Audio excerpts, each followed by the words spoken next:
If our verbs are endings in CVC, we double the final consonant before we adding ing.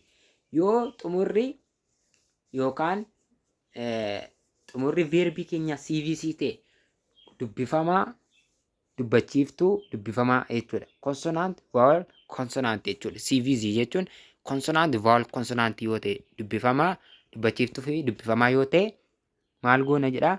Qubee isa dubbifamaa xumuraa sana lama gochuudhaan ing itti daballaa jechuudha. Fakkeenya isaanii waliin haa ilaallu. Consonant, vowel, consonant gaafa jedhu as keessatti ilaaluu dandeessu jechuudha. Siitedha jechuudha sitti.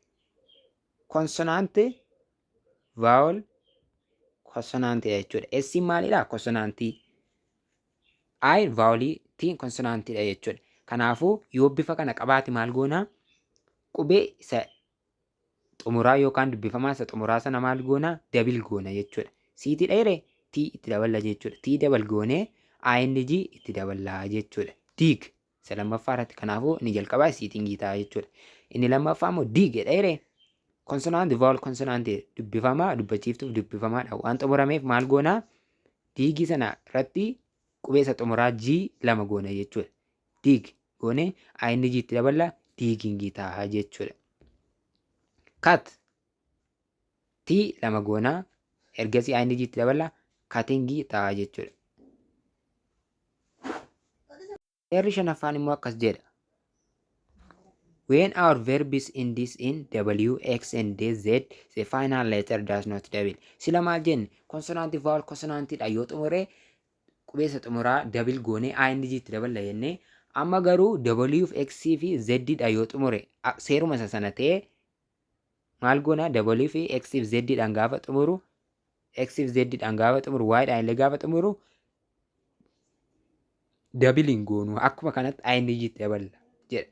Fakkeenya sew kun maalidha? Consonantii, vowel, consonantiidhaan xumureera. Garuu W double hin goonu. Maaliif? W dhaan xumure waan ta'eef. W, X fi Z dhaan yoo xumure maal goona? Y dhaan yoo dabal xumure akkuma inni jirutti ing itti daballa malee double hin goonu jechuudha. Seera isa gara olii hin hordofan. W, X fi Y fi Z. Box kun X dhaan xumureere sila akka isa seera oliitti X lama ta'a. Boxing garuu sila akka kana ta'a ture. Garuu maal ta'a kuni? X seericha waan hin hordofneef X tokko ta'a boxingii ta'a jechuudha. Fly. Flyin illee maal ta'a? Y dhaan waan xumuruuf ing itti dabalata malee Y lama ta'u jechuudha. Flying ta'a jechuudha. Haala kanaatiin ilaalama jechuudha kuni. Seera ja'affaa. If our verbs are ending with the double EE, YE, OE, we simply add ing in our verbs. Yoo verbiin keenya EE dhaan xumure yookaan YE dhaan xumure yookaan OE dhaan xumure xumurri verbii keenya akkuma inni jirutti ing itti daballaa jechuudha. Amma fakkeenya agree jedha. Agree jedha jechuudha asitti. Agree maalidha? Agree maaliin xumure? EE dhaan xumure. EE dhaan xumure naan immoo maal jedha? Akkuma inni jirutti ing itti daballaa. Kanaafuu maal goona jechuudha? Dhiifamaa wajjin. Akkuma inni jirutti ing itti daballaa jechuudha. ing itti daballa jechuudha. EE dhaan waan xumureef agriin kuni maal goona? ing itti daballa jechuudha. Kanaafuu gaafa itti daballu agriingii ta'a jechuudha. Lammaffaa irratti C ilaalu. E meeqa qaba xumura irratti? E lama. Kanaafuu E lama yoo xumure maal goona? ing itti daballa jenneera. Kanaafuu maal ta'a? Seeing ta'a jechuudha.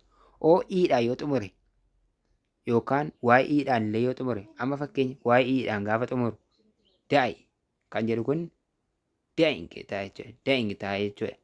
OE dhaan gaafa xumuru toy. Toyin kun OE dhaan waan xumureef akkuma inni jirutti ing dhaan itti daballee toyingii goonaa jechuudha. Kanaafuu W, X fi Z, EE, YE, OE dhaan yoo xumure akkuma inni jirutti maal goona jechuudha? Jecha kana itti daanaa jechuudha. Haala kanaatiin itti daanaa jechuudha. Hordoftoota Daandii Akaadaamii barumsa keenya lammaffaa asirratti goolamnee jirra jechuudha. Barumsa keenya sadaffaan present perfect tense kan jedhu wal ilaala jechuudha.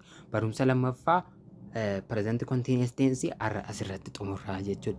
Barumsa keenya sadaffaa immoo present perfect tense kan jedhu yeroo biraa waliin ilaalla yookaan paartii sadaffaa keessatti waliin ilaalla. paartii lammaffaan kana fakkaataa. Kanaafuu chaanaalii keenya Daandii Akaadaamii sabskiraayib gochuudhaan nu hordofaa isiniin jenna. Guddaa galatooma.